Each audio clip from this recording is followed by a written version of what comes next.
Hello everyone, আমি রুদ্রাক্ষী। আজকে বরকে সকালে টিফিন বানিয়ে দিতে যাওয়ার সময় গিয়ে দেখলাম যে দুটো মাত্র ইপি নুডলস পড়ে আছে।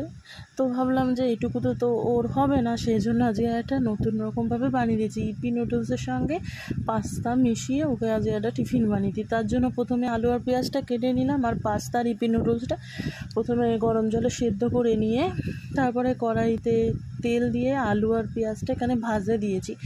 আর ইপি নুডলসটার পাস্তাটা তুলে নিয়ে আমি ওটা একটু ঠান্ডা জলে ধুয়ে সামান্য পরিমাণ সাদা তেল মাখিয়ে রেখেছি। তো এই দেখো সিদ্ধ হয়ে গেছে। তো তারপর আমি এটা আলু আর পেঁয়াজটা একটু ভাজা ভাজা হয়ে গেছে এবং আলুটাও সিদ্ধ হয়ে গেছে, কেটে দেখে নিয়েছি। তারপর এটার মধ্যে আমি পাস্তা আর ইপি নুডলসটা একসাথে দিয়ে দিয়েছি, দিয়ে এবার কিছুক্ষণ ধরে এটাকে এবার একটু ভেজে নেব।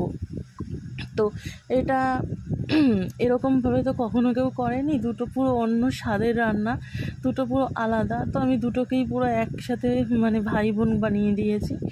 তো এরকমভাবে ভালোভাবে এটাকে প্রথমে আমি ভালো মতন করে মিশিয়ে নিচ্ছি।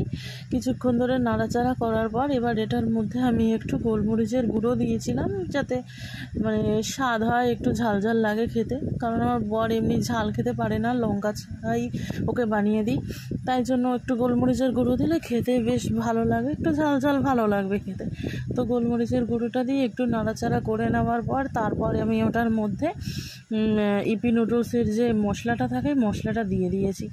তো মশলাটা দিয়ে এবার একটু ভালো মতন করে নাড়াচাড়া করে নিচ্ছি। করে নেওয়ার পরেই আমার এই ইপি নুডলস এবং পাস্তা আমার হয়ে যাবে। তো এটাকে ভালো করে আমি সব কিছুর সঙ্গে মিশিয়ে নিয়েছি, আশা করি ভালোই লাগবে খেতে। তো আমি একটু টেস্ট করে দেখেছিলাম নুনটা ঠিক আছে কি না, তখন দেখলাম না, খেতে বেশ ভালো হয়েছে। তো এটা আমার রান্নাটা হয়ে গেছে।